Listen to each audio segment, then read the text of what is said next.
Okay. Cool, cool, cool. We are on YouTube. We are live. Let me put it in the chat. In case I'm going to post it on Twitter and Facebook too, just so as many folks as possible can see it. And I'll tag all the different organizations. Oh, that's a question, Autumn. If you all one day put the platforms together, COVID near you and flu near you, will you need to change your social media names? That's a great question. I think that's like further down the line and combining them. Okay. Yeah. Got it. Makes I sense. think we're more like COVID near you since it's newer. It's not as much of a concern, but a lot of our flu near you users are like very loyal and we don't want to make it like harder for them to find things by changing the name. Yes. So that's something we've talked about, how to make users who are familiar with the name and with the platform and follow it, not even barely notice the transition is a goal for us. So That's a worthy goal.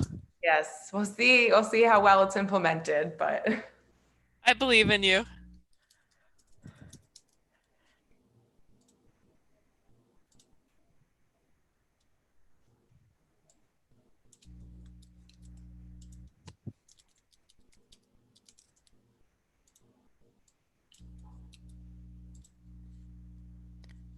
All right, put it on Twitter. Now let's head over to Facebook.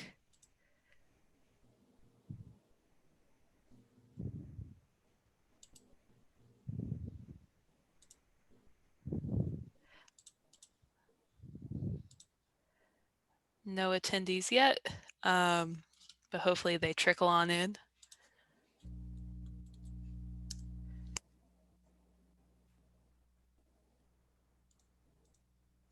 All right, and let's see.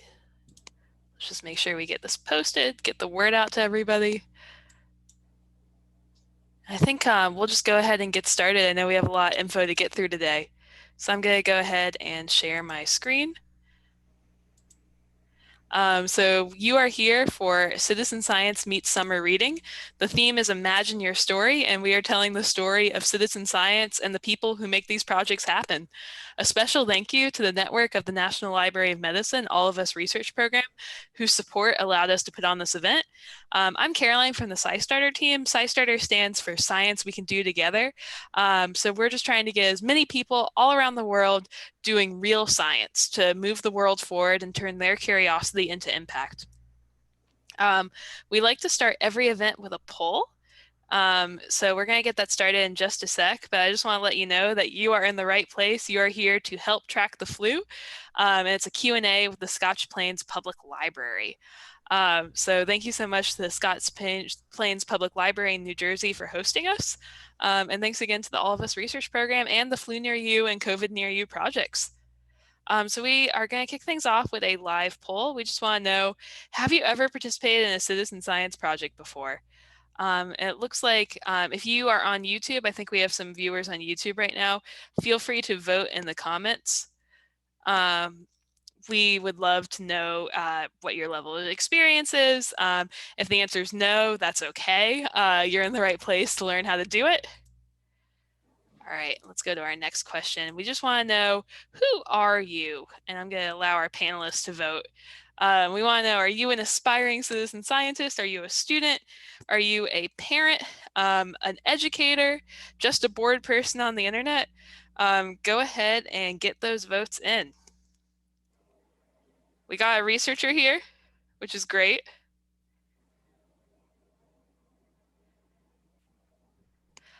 We got some aspiring citizen scientists, always fun.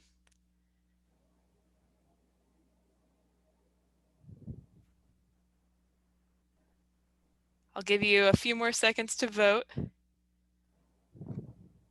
also monitoring those YouTube comments, so feel free to comment on YouTube too.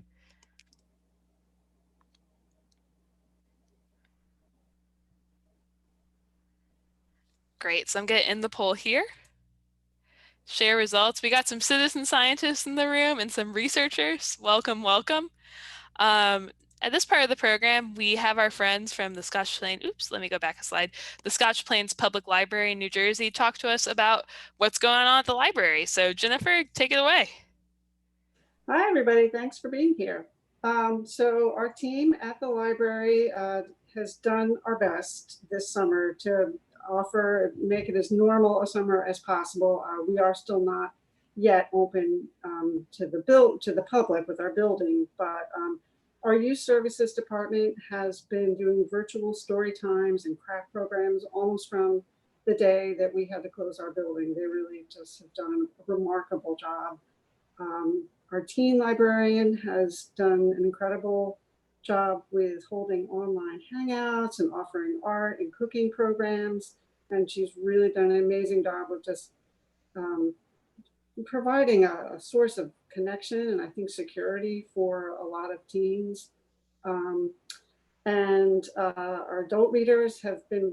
adults have been reading a lot, and they have currently logged over 130 books. And any community members, you still have until September 8th to log your reading on our website, and every book you read will earn you a chance to win a gift card from one of 8 amazing local businesses. So I encourage you to do that. And our adult services department has offered a variety of Zoom programs over the summer months. And, we've covered a lot of different themes, but they all had an interesting thread, I think, of dealing in some way with environmental topics. We had a great program on colonial garden history, and a lot of the audience response to that was focused on the talking about heirloom seeds and how do I get them and how do I grow these. And that's interesting because there's a lot of citizen science projects that focus on that preservation of biodiversity. Um, we had a really terrific program on navigating the night sky. And our presenter, the amazing Bob Reichman, he specifically encouraged the audience, the community, to use the citizen science, participate in the citizen science projects, excuse me, that are tracking light pollution, which is a really huge issue that's affecting the ability of people to just casually view the night sky, but also to conduct scientific research. And even the program that we had on the 1798 poem, The Rime of the Ancient Mariner, it actually brought up a lot of discussion of some of the themes that seem to be prophesied in that poem of the consequences. If you're familiar with it, you shoot the albatross and very bad things happen. It really brought up a lot of discussion about environmental destruction. And again, this is a focus of a lot of citizen science activity. So I think our community has a lot of really great, has all the potential for being really great citizen scientists. They've got the interest, the enthusiasm. So I think that they're really looking forward to learning more about it today. Great. Thank you, Jennifer. And for those of you who have joined us on YouTube, feel free to introduce yourself. If you're from the Scotch Plains community, let us know. If you're from somewhere else in the world, let us know that too. And we're grateful to the Scotch Plains community in New Jersey for being interested in this project and wanting to be involved. So I'm going to quickly explain what citizen science is. So at SciStarter, we really view it as a collaboration between scientists and those of us who are curious, concerned, and motivated to make a difference. So basically, citizen science is when you contribute your time as a volunteer to move science forward. So you can volunteer by helping monitor light pollution to contribute to an understanding of the night sky, and that allows you to do citizen science in the field of astronomy. You can be a citizen scientist by taking pictures of plants and animals around you, uploading those observations, and contributing to a global understanding of biodiversity, the diversity of plants and animals and living things. You can be a citizen scientist by monitoring water quality or by playing a game to analyze health research data like the Stallcatchers Project, which aims to speed up the search for a cure to Alzheimer's disease. And you can be a citizen scientist by taking surveys and helping epidemiologists, like the ones behind the Flu Near You and COVID Near You projects, understand what's going on with public health. So citizen science is as diverse as science itself.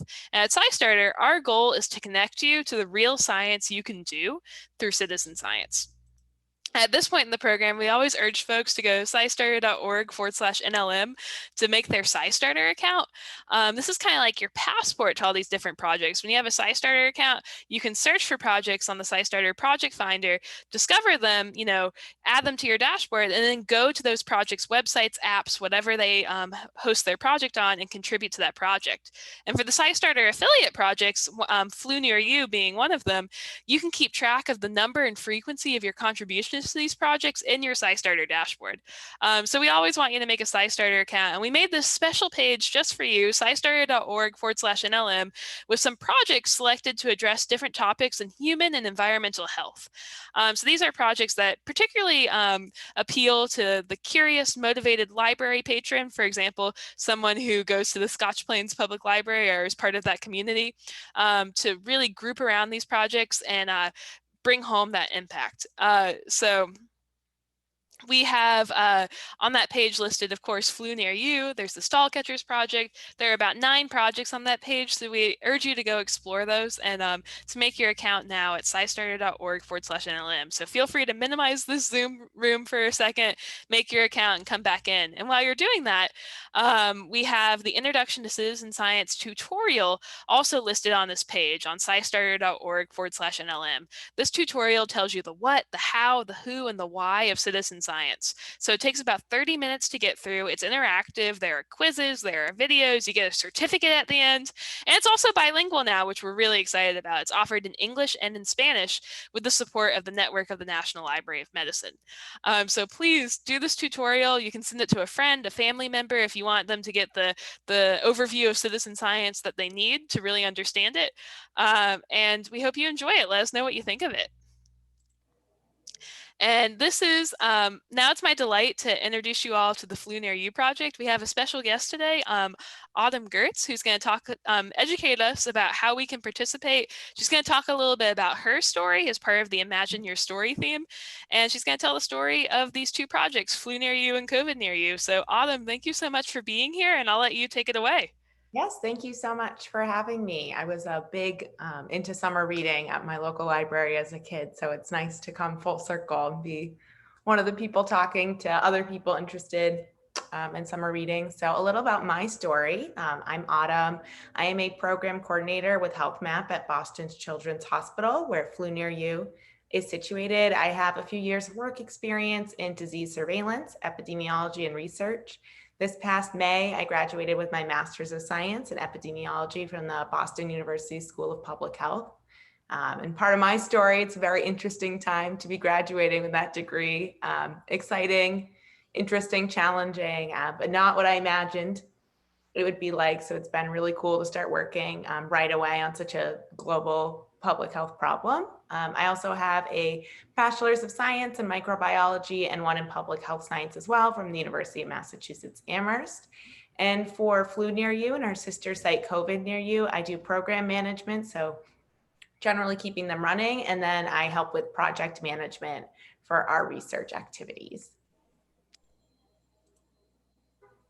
So what are Flew Near You and COVID Near You? So both are online participatory surveillance systems. This means that users, people like yourselves watching, contribute data based on surveys and prompts that we ask you. The participant reported data we ask for is symptom data. So we ask how you're feeling, if you're feeling well, not well. If you aren't feeling well, what type of symptoms are you experiencing? How long have you been experiencing them? For COVID Near You, this spring, we were rapidly updating the symptoms. As I'm sure you all remember, more and more COVID symptoms were coming out. We also collect data on healthcare utilization. We asked users if they've received their flu shot for this season, if they went to see a doctor when they weren't feeling well. If so, were they tested? What were their results? So Flew Near You has been around for quite some time and is a partner with SciStarter. This past flu season, we had just over 20,000 registered users, which is really exciting. However, you don't have to be a registered user to contribute to Flew Near You. You can also be a guest. And with our guest users and registered users, we had just under 500,000 total entries for the flu season. And the main motivator for people to use Flew Near You, and one of the reasons they continue to contribute, is so they can see when people in their area are sick. This map on the upper right-hand side sort of shows what flu near you's map looks like. So this is my area up near Boston. You can see these green zip codes are where people indicated they were feeling healthy and well. And then you can see this one red zip code sort of on the Connecticut, Massachusetts, New Hampshire line. And that's where someone reported experiencing some influenza-like symptoms. And COVID Near You, as I mentioned, is a sister site of Flu Near You. We launched it in March 2020, and we're able to get it up and going quickly due to the platform we had from Flu Near You. And it supports surveillance measures for COVID-19. So we get thousands of reports, and we map to generate local and national views of COVID-like illness in real time for public health officials and citizens like yourselves. I think you probably all remember earlier on in the pandemic when testing was really hard to come by. No one knew how many people around them were sick. This was one way people and health departments and officials could see what was happening in their area. Maybe you weren't able to go get a test, but if you can report in that you have a fever, shortness of breath, can't taste or smell anything, that'll show up and people can see like this is in their area or isn't in their area, and sort of make decisions about how to go about their life based off that. So how do you participate? Well, first of all, you can sign up or visit flunearyou.org or covidnearyou.org. You can also use the SciStarter account that you hopefully created a couple minutes ago to find these programs. So for Flu Near You, we have a Monday email prompt asking you to fill out your survey. So it's weekly, but you can fill it out as often as you desire. And you can sign up for these email reminders. You can also contribute here or there when you feel like it, just by visiting our website. COVID Near You, you can also report as often as desired. We have text message reminders right now.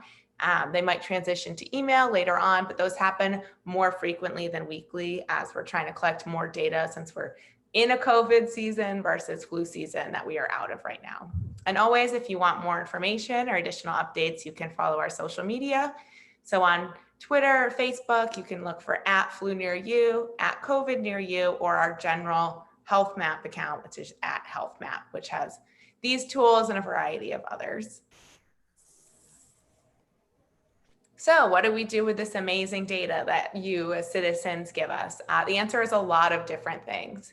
So one thing we do, we publish papers. This upper left hand, this was a recent paper published by our group, Healthcare Seeking Behavior for Respiratory Illness among Flu Near You participants in the United States during the 2015, 2016 through 2018, 2019 influenza season. So you can see here, we have healthcare seeking behaviors, so the healthcare utilization, as well as flu data that we collected from you being published in a paper, which is exciting. We also have partnerships with health departments, state, local, other researchers. We work pretty closely with the CDC. On the bottom left, you can see here, this is just showing on the bottom, so months, and then on the y-axis, the percent of the population with influenza-like illness. That red line is Flu Near You users. You can see we collect a large spike of people experiencing flu-like illness about early December. The black line right under it is the CDC data. So you can see the trend is pretty similar, but we do pick up a higher volume of data just because the way we collect it is a little different than them, since a lot of people with the flu don't seek healthcare. And then that blue line is our registered Flu Near You users. So the trend is similar, just a smaller volume. And then over on the right, you can see our cumulative COVID Near You reports per 100,000 people. So dark blue, there's more reports. The yellow, there's less. You can see the pattern of people reporting in follows pretty closely with population density in the United States, but it shows that we have fairly good representation across the continental US in this picture that we do have for both Flu Near You and COVID Near You participants from all 50 states, as well as Canada and Mexico. And we're doing some exciting work with the COVID Near You data, working pretty closely with CDC on some of their modeling efforts. We're also looking at COVID-like illness associated with mask wearing, testing, and case detection.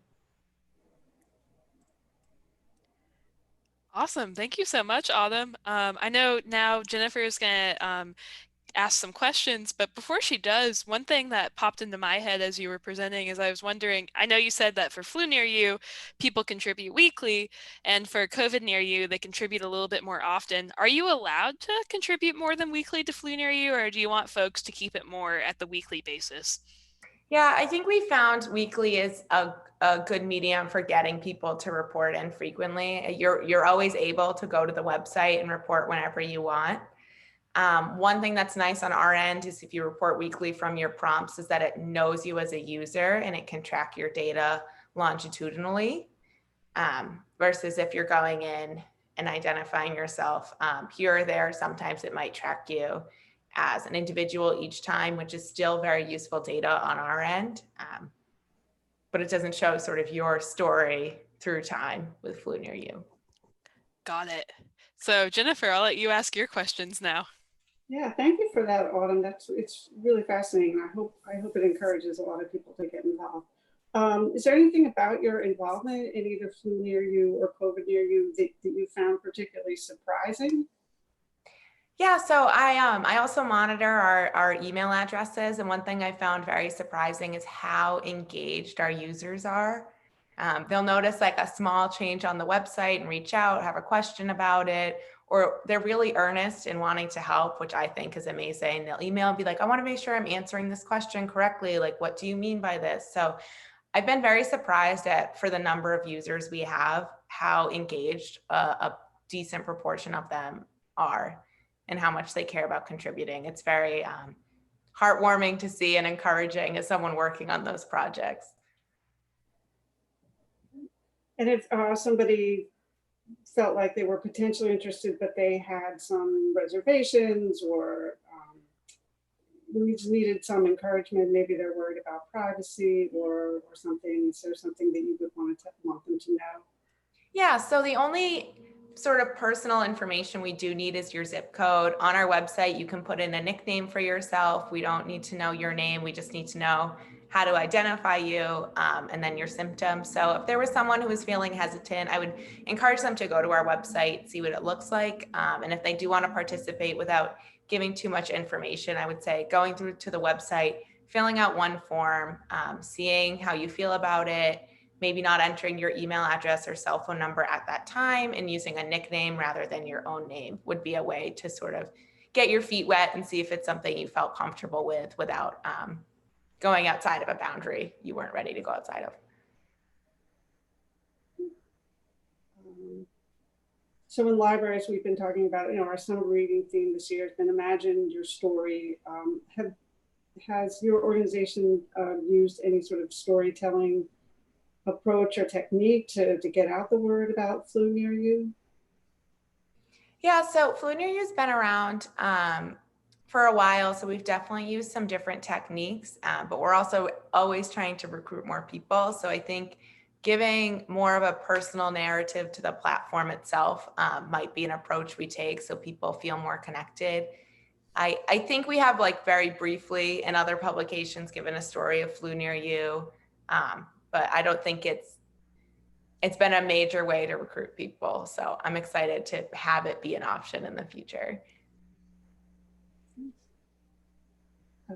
And just speaking more generally about citizen science, is there something that you like people to know about it? Yeah, it really does help when you participate. I know sometimes it might feel like you're just like sending something out into the void, but it's really useful for us. I grew up in a family of scientists, and my parents' work utilized citizen science. My sister's does. So I grew up in an environment where it was encouraged, and I could see the effects, but being on the side of it where you're working with that information, it's extremely helpful.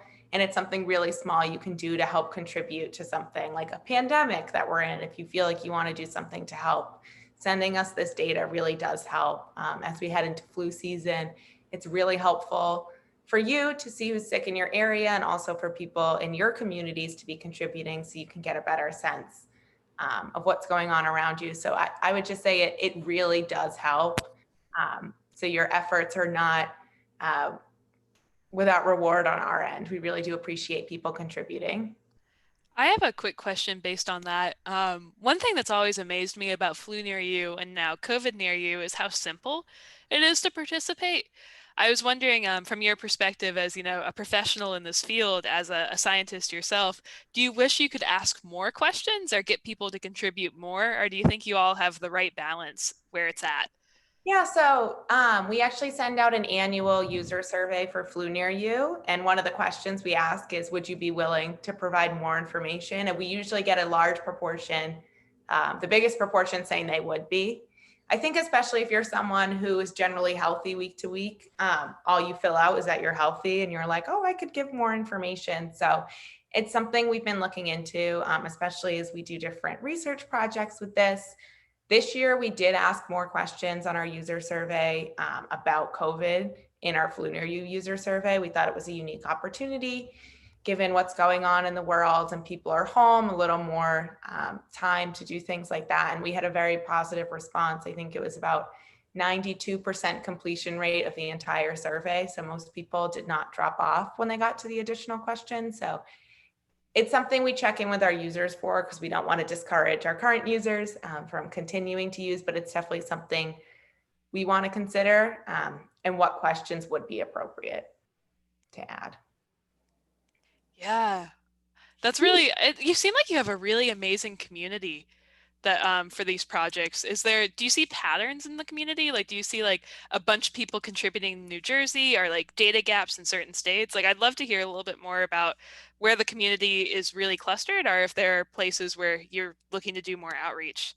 Yeah, so we're actually working on a targeted recruitment effort for Flu Near You. Our users for Flu Near You are older than the general US population, a lot of retirees, just about 90% have a college degree or higher. So we're really trying to engage younger users, users who don't have a college degree, and then we're pretty well distributed across the US, which is great, but we always want more users. So Awesome. Jennifer, do you have any more questions? Yeah, I think Autumn's given us a really good picture of both of those projects and of citizen science. Yeah, so I would just say personally, this, as somebody who really just got introduced to citizen science not that long ago, it really is, you do really get a very gratifying feeling from participating in these projects. It really is just something easy and small for one individual to do, but to really be part of a tremendous collective effort, it feels good. And we all need to feel good now. So. Oh, I remember one question. A project leader for another project, an event we did earlier this week, she wanted to know when should she get her flu shot. And she said jokingly, maybe this is a question I should actually ask my doctor, but I told her I would ask you during this event. So when should we all get our flu shots this year? so the optimal time is like October 1st through Thanksgiving. That's generally speaking. I'm not a doctor, so I don't want to give people advice. If you're at higher risk or live with people who are high risk, you might want to talk to your doctor about getting it earlier. But I would say by late November, you would want to have your flu shot, ideally. That's the general recommendation.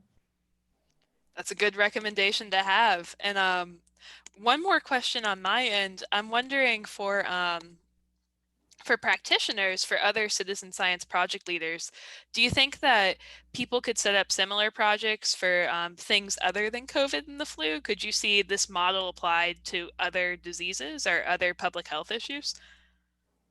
Yeah, I mean, definitely. We have a lot of participatory surveillance things for other activities. They're a little different. We did see a lot of similar sites and apps pop up for COVID, which is interesting. We've partnered with a few of them or reached out to a few. So I think it's definitely direction infectious disease surveillance is headed, especially as technology becomes more part of our life. The reason flu it's really helpful is, like I mentioned earlier, a lot of people don't seek healthcare treatment when they have the flu. If it's a mild case, you might just stay home. No one might ever know you had the flu, but if you reported to something like this, it's tracked in a way it wouldn't be picked up by your state health department or city Public Health Commission or the CDC. So that's a really good thing about participatory surveillance.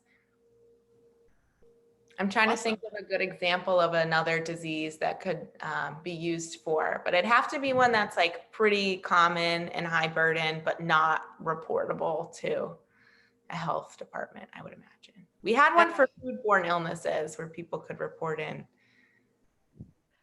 What were the results of that, out of curiosity? That project was before my time, so I don't know off the top of my head, but I think it was a Twitter data integration. So looking at people being like, ate here, oh well, and being like, that might be.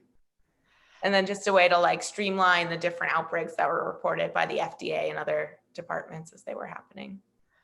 That's really important work. Oh my gosh. And I know I said it was my last question, but I lied. I have another question. What you mentioned that you came from a family of scientists. What drew you to this particular work? Why aren't you a chemist? Why are you studying epidemiology? Yeah, so it's funny, no one asks me this question anymore because it's pretty obvious now why it's important. So my background was in microbiology, my undergrad, and I was like working in lab science. I always found infectious diseases really interesting. But I found in microbiology, you'd focus on like one type of organism and one protein that organism uses. And I was like, I'm more interested in like the bigger picture, how this one microbe affects society. So that's kind of what drew me to public health and epidemiology specifically. It's like a giant puzzle and you're just trying to put the pieces together. So it's very challenging, but mentally and emotionally stimulating at the same time, especially at a time like this.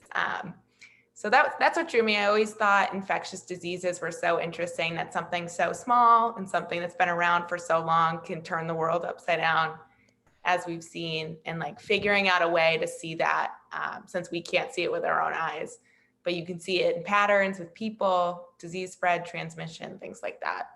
That's amazing. And so this recording from this event, we're going to be putting it on our education page and distributing it to a lot of students, potentially, hundreds of students through different partnerships with school districts and universities.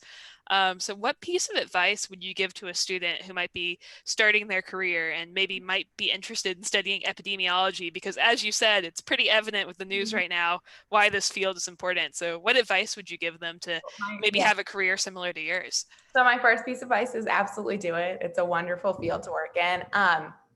The other piece of advice I know for myself and a lot of my colleagues in public health, in college, if you enter in interested in health and science, there's kind of a push for you to go the med school clinician route, and that's not for everyone. So my advice would be, if you say you're really interested in health, really interested in science, and people assume you want to be practicing medicine, and if that doesn't feel like the right fit for you, to push back on it a little bit and look at public health. I once heard someone describe public health as everything that happens outside of the visit you have with your doctor. And I think that's a really great way to describe it. So I would encourage anyone who is starting their career really interested in health, whether it's communication, practice, science, anything, but they want to do health. Public health is a really great space to do something that interests you, that helps other people. And I would encourage people to look into it if they're interested in it. I've also found the public health community to be quite welcoming, so I'm sure anyone would be happy to talk to you about it if you reached out to them. Yes, and a good icebreaker for that is so for students watching this, maybe you're on the SciStarter education page and you just participated in Flu Near You. A good icebreaker with a public health professional could say, I'm a citizen scientist and I do Flu Near You regularly. Can I learn more about your research? Let them know that you've already contributed data to move these problems forward. I've never met a researcher who doesn't want to talk about their research, so. Yes, I love that. All right. Well, thank you so much, Autumn, for answering our questions. And thank you, Jennifer, for posing questions. Next up, we have the All of Us Research Program. Our friend Tess Wilson from the Network of the National Library of Medicine will be telling us about how health can include all of us. So Tess, take it away. Thank you so much. So today's webinar is brought to you in part by the Network of the National Library of Medicine, NNLM, which is a program of the National Library of Medicine, NLM. And my name is Tess Wilson. I'm the Community Engagement Coordinator for the Middle Atlantic region of the network. So I'm excited to tell you a little bit more about the All of Us Research Program, which is another partner in today's webinar. So the mission of the All of Us Research Program is to accelerate health research and medical breakthroughs. And this will eventually enable individualized prevention, treatment, and care for everyone. And the goal of the program is to help researchers understand more about why certain people get sick and why others stay healthy. And by looking for these patterns, researchers can learn more about what affects people's health. So the program aims to build one of the largest, most diverse data sets of its kind for health research, with 1 million or more volunteers nationwide who will eventually sign up to share their health information over time. So the All of Us and National Library of Medicine partnership aims to increase the capacity of public library and community-based organizations to improve health literacy, digital literacy, and the participation in scientific research, which is why we're so excited to support citizen science workshops like these. Next slide, please. So All of Us is a precision medicine study, but what does that really mean? Precision medicine is a new way of looking at health treatment and prevention as being designed for individuals. So this way, doctors can take into account a person's lifestyle, environment, and biological makeup to figure out what the best treatment is for that individual. Next slide, please. And even though you might be new to the term precision medicine, it's something we use already. So one great example of precision medicine is eyeglass prescriptions. When we visit our regular doctor, they might prescribe a treatment or a prevention that works well for most people, but eye doctors can tell us exactly which lenses will work best for our individual eyes. So when a lot of people pitch in to help with this kind of research program, we can build a large national database that will eventually help eliminate one-size-fits-all medicine and personalize those treatments. Next slide, please. And as I mentioned, citizen science and crowdsourcing is a focus area for NNLM, NLM, and for the All of Us Research Program. So through citizen science and crowdsourcing, NNLM hopes to engage communities in addressing needs and accelerating research. And as part of our partnership with SciStarter, we curated a list of citizen science projects that align with the All of Us engagement priority areas, and like Caroline said, are focused on health research. And you can find those at scistarter.org.nlm. NNLM is also committed to increasing access to citizen science resources to diverse populations with the help of libraries and community organizations. So we hope that you'll stay actively involved and be a part of future events as we continue that work with SciStarter to create an amazing program for, yes, we're already thinking towards Citizen Science Month 2021. Woo!